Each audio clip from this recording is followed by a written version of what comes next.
Au commencement, Dieu créa les cieux, la terre et tout ce qui s'y trouve. Il les créa par son pouvoir et la puissance de sa prêtrise.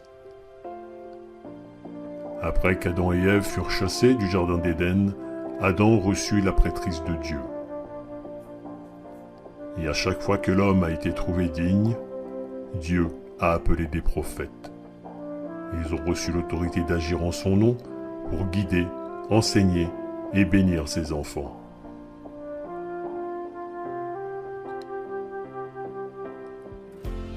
Jésus-Christ a reçu le pouvoir et l'autorité de son Père pour servir ses enfants. Il a ordonné des apôtres afin qu'ils puissent administrer les sacrements nécessaires au salut du genre humain. Après la mort des apôtres et des disciples de Jésus-Christ, sa doctrine a été corrompue, la prêtrise a été retirée de la terre et son Église a connu une période d'apostasie. En 1820, Joseph Smith a reçu une vision de Dieu le Père et de son Fils Jésus-Christ. Il a été instruit sur la nécessité de rétablir l'Église véritable et de restaurer la plénitude de l'Évangile. Pour accomplir cette mission, il a été guidé par des êtres ressuscités qui ont rétabli la prêtrise à travers lui. Il a appris que cette prêtrise était le pouvoir et l'autorité de Dieu délégués à l'homme, essentiels pour accomplir l'œuvre de salut sur la terre. Dieu a toujours dirigé son œuvre à travers des prophètes dans les temps anciens.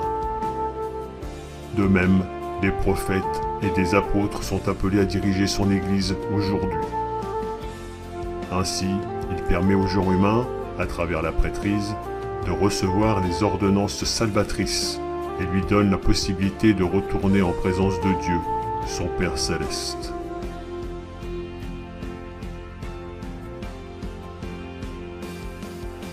Le rétablissement de l'Église de Jésus-Christ par Joseph Smith, prophète de Dieu, est un événement d'une importance capitale pour l'humanité.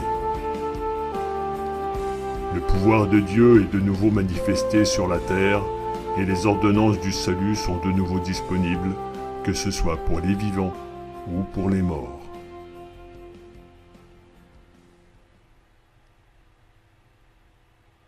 Merci pour votre présence. Si vous avez des questions ou remarques, nous sommes à votre disposition pour y répondre.